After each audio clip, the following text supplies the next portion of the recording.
ቤዛነት በኢየሱስ ክርስቶስ መስቀል ላይ ተፈጸመ። ይሄን እውነት ነው መረዳት ያለብን። ይሄን እውነት ነው ማወቅ ያለብን። ከዚህ አንፃር አጽንኦ ቤዛነት በኩል እንዲያው በመድከም በመውጣት በመውረድ አይደለም፣ እንዲያው በጸጋው ክብር ለአምላካችን ለእግዚአብሔር ይሁን።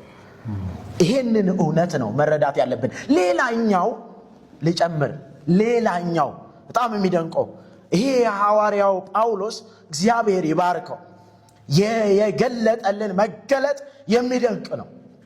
ቆላሲስ ምዕራፍ 1 ቁጥር 13 ምንድነው የተገለጠ?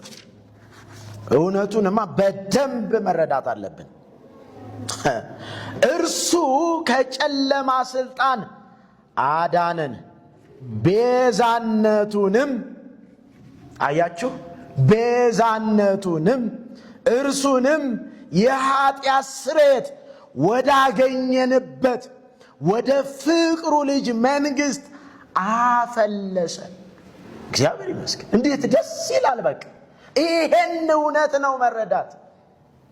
አጋኖ ማውራት ከተፈለገ ይሄንን ለምን አጋነን አናወራ?